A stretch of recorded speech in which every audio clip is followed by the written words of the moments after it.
수익을 만드는 진짜 공식, 주식 공식입니다.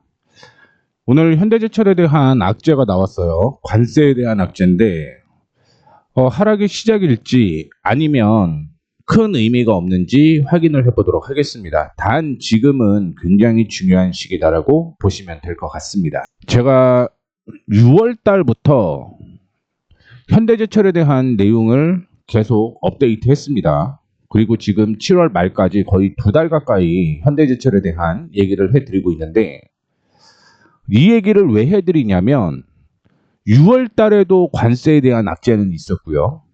7월 초에도 역시 관세에 대한 악재는 있었습니다. 이번에도 역시 관세에 대한 악재가 시장의 발목을 잡고 있다라고 보시면 될 것 같은데요. 어떤 내용인지 확인을 해보도록 하겠습니다. 한미 관세 협상 시기가 다가오게 되면서 국내 철강업체의 고심이 깊어지고 있다라고 얘기를 하고 있고요. 일본과 유럽연합, 그 다음에 협상을 했는데 50% 관세가 유지가 됐다라고 얘기를 하고 있죠. 그럼에도 마지막까지 정부와 협조하는 등 총력전을 펼치고 있는데, 미국은 일본, EU와 관세 협상에서 상호 관세 및 일부 품목 관세를 예고했던 것보다 낮췄는데, 철강, 알루미늄 품목에 대한 관세는 유지를 했습니다. 앞서 미국은 3월 수입 철강, 알루미늄에 대해서 25%의 관세를 부과했고요. 이어 50%로 인상한 사항입니다. 따라서 현재 진행형인 한미 협상에서도 철강, 알루미늄 품목에 대한 하용 조정은 없을 것이다라는 관측이 지배적이고, 한국의 철강 대미 수출은 전체 철강 물량의 15%를 차지한다라고 얘기를 하고 있습니다. 전 세계 6위 정도라고 생각을 하시면 될 것 같아요. 한국과 일본은 좀 다르다라고 얘기를 하고 있는데, 조강 생산량 기준 세계 4위인 일본제철이 미국의 US 스틸을 인수를 하게 되면서 미국 내 안정적인 공급처를 확보를 했는데, 일본제철은 2028년까지 US 스틸에 15조를 투입을 하고요. 일본에서 기술자 40명을 파견할 방침입니다. 반면 포스코와 현대제철은 미국 내 생산시설이 없고요. 두 기업이 협력을 해서 미국 루지애나주에 일관 제철소를 건설할 계획인데 2029년에 완공이 된다라고 얘기를 하고 있죠. 또한 EU가 철강 알루미늄 제품에 대해서 일정 수준까지 50%를 면제해주는 쿼터제 도입에 합의한 것으로 알려지게 되면서 한국 철강 업계 역시 이에 대한 기대를 품고 있다라고 보시면 될 것 같습니다. 그런데 EU에 대해서도 아직 구체적인 운영 방식이 결정되지 않은 만큼 국내 철강에서는 상황을 예의저시하면서 정부와의 협력에 총력을 다하고 있다라고 얘기를 하고 있습니다. 이 내용은 이전에도 있었다라고 생각을 하시면 될 것 같습니다. 새로 나왔던 뉴스는 아니라는 거죠. 그럴 때마다 주가가 변동폭이 있었어요. 앞서 언급을 드렸던 것처럼 6월 달에 관세 얘기가 나올 때마다 주가는 출렁거리긴 했지만 지속적인 상승을 이어갔다라고 생각을 하시면 될 것 같은데, 이 내용을 증권사 애널리스트들이 모르고 있을까요? 저는 다 알고 있다라고 생각을 하고 있습니다. 그러면 증권사가 이런 악재를 알고 있다라고 하면 목표 단가나 혹은 매수 의견, 그 외에도 실적 변화가 있어야 되지 않을까요? 그런데 실적을 확인을 해보게 되면 올해 흑자 전환을 예상을 하고 있어요. 그리고 내년에도 역시 올해 대비해서 4배 정도 증가할 것이다라고 예상을 하고 있고요. 분기 실적으로 보더라도 2분기에는 당연히 흑자 전환이 되는 모습을 보여주고 있고, 3분기에도 실적이 증가할 것으로 예상을 하고 있죠. 그리고 4분기에도 역시 3분기 대비 2배 증가할 것으로 보이고 있습니다. 이런 기준으로 봤을 때 악재는 당연히 이 실적에 반영이 되어 있다라고 생각을 하시면 될 것 같고요. 다만 어닝 서프라이즈냐, 어닝 쇼크냐, 이 부분이 가장 중요할 것으로 해석이 되고 있습니다. 다시 한번 차트를 볼게요. 지금 시장은요, PBR 1배 수준까지 만들려고 하는 거죠. 그런 이슈도 시장의 현대제철의 주가를 상승시키는 원동력이었다라고 생각을 하시면 될 것 같고요. 참고로 PBR 0.25배 수준인 우리나라인데, 제가 생각하는 건 그럼에도 불구하고 적어도 6만 원대까지는 상승 여력이 있다라고 생각을 하고 있습니다. 앞서 언급을 해드렸던 관세에 대한 악재가 있다라고 하더라도요. 지금 기관 쪽에서는 매수세가 이어가게 되면서 주가를 끌어올리는 모습을 보여주었습니다. 자, 만약에 관세 악재가 아까 전에 나온 것처럼 오늘 악재가 되었다라고 하면 여기에서 크게 두 가지 이슈가 있어야 돼요. 어떤 이슈가 있어야 되는 거냐면 첫 번째는요. 당연히 매수를 했던 기관에 대량 매도가 있어야죠. 대량 매도. 물론 오늘 기관 쪽에서 매도를 하기는 했습니다만 이거를 외국인 쪽에서 매수를 하는 거죠. 이 악재가 지속이 될 것으로 예상을 하게 되면 이거를 받는 주체는요. 외국인이 아니라 개인이 되어야 돼요. 개인. 그런데 지금 외국인이 받는다라는 건 그게 크게 악재가 되지는 않을 것으로 보이고 있고요. 전 세계적으로 비슷한 양상이 이어질 가능성을 있다라는 걸 반증하고 있다라고 보시면 될 것 같습니다. 물론 일본이 이게 US 스틸이에요. US 스틸을 인수를 하게 되면서 미국 내 철강 가격이 떨어진다? 이 내용이잖아요. 그런데 생각을 한번 해보게 되면 여기 18조를 투자를 해요. 18조 투자. 트럼프는 이번이 마지막입니다. 18조를 투자를 하는데 우리나라는 2029년이죠. 그때 되게 되면 관세가 일부 저는 해소가 될 가능성이 있다라고 보고 있습니다. 트럼프가 임기가 마무리가 되니까. 그런 과정으로 보게 되면 이 18조 투자가 나을까요? 아니면 2029년까지 투자를 하고 벌어들이는 단기 순이익이 셀까요?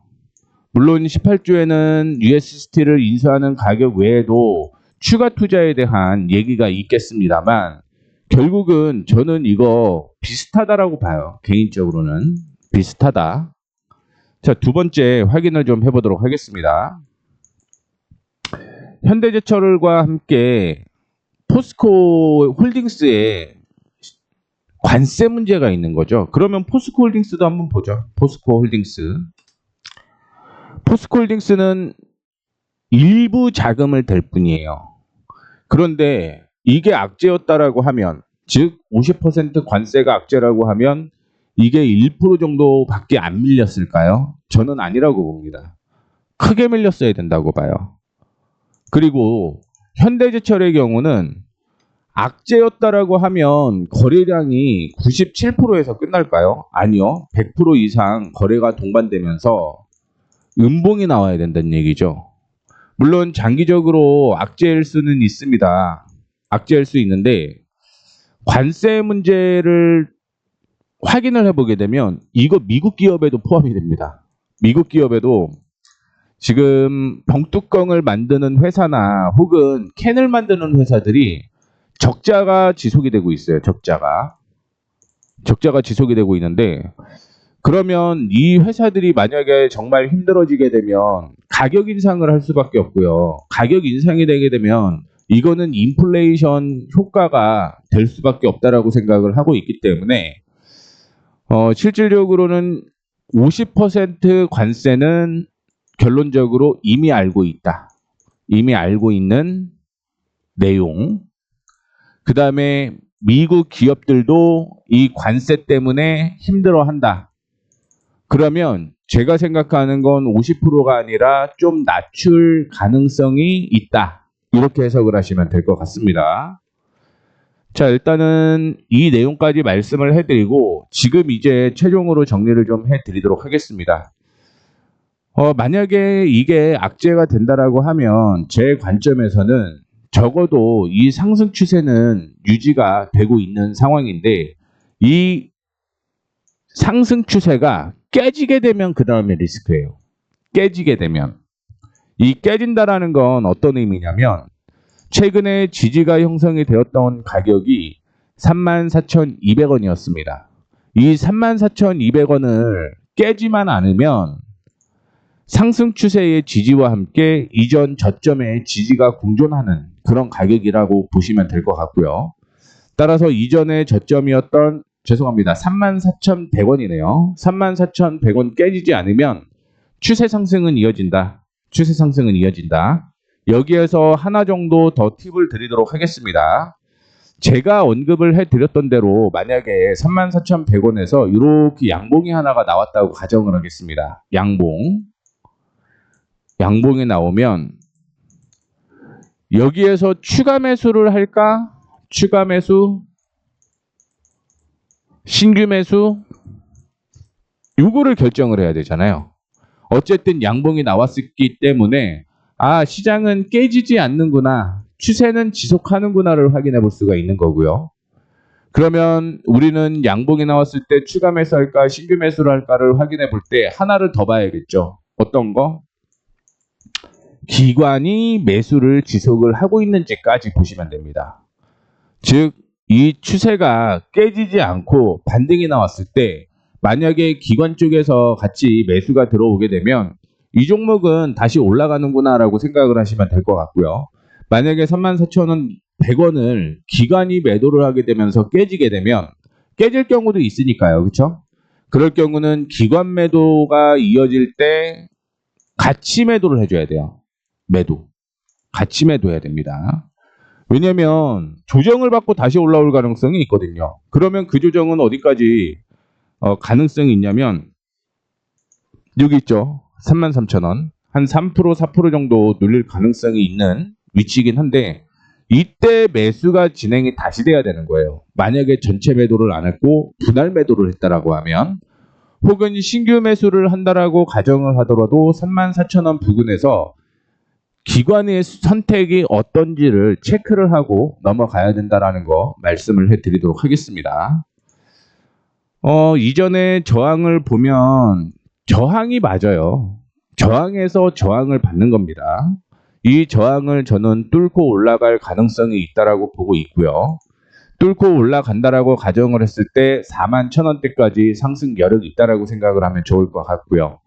중장기적으로는 앞서 언급을 해드렸던 대로 6만 원대까지는 상승 여력이 있다라고 말씀드릴 수 있기 때문에 매매를 할 때 기관 외국인의 수급을 집중적으로 보시면 좋을 것 같습니다.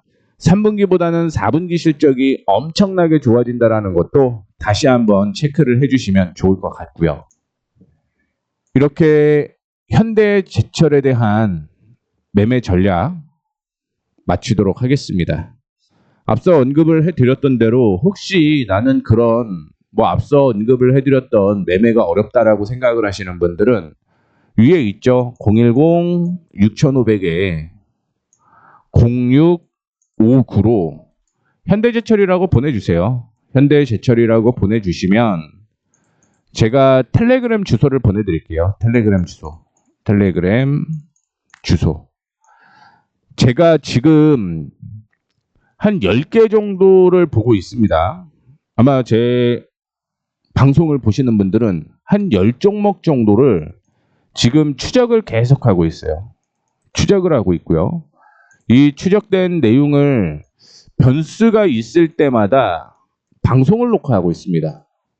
앞서 언급한 것처럼 어떤 악재가 나왔거나 혹은 지지선을 이탈하는 경우, 저항선을 돌파를 하는 경우, 혹은 어떤 호재가 나왔을 경우 녹화 방송을 하고 있는데 이게 지지선을 이탈을 했을 때 리스크고요. 저항선을 돌파를 하면 추가 매수를 해야 되고 어떤 악재가 나타나게 되면 그 악재가 새로운 건지를 계속 체크를 해드리고 있으니까 이 10종목을 텔레그램에서 말씀을 해드려요. 그래서 이 텔레그램 주소 보내드리도록 할 테니까 참고해 주시면 좋을 것 같습니다. 010-6500에 0659로 현대제철이라고 보내주시면 그 분들에 한해서는 텔레그램 주소를 보내드리도록 할 테니 이 점 참고해 주시면 좋을 것 같습니다. 이상으로 진짜 마치도록 하겠습니다. 수익을 만드는 진짜 공식 주식 공식이었습니다. 감사합니다.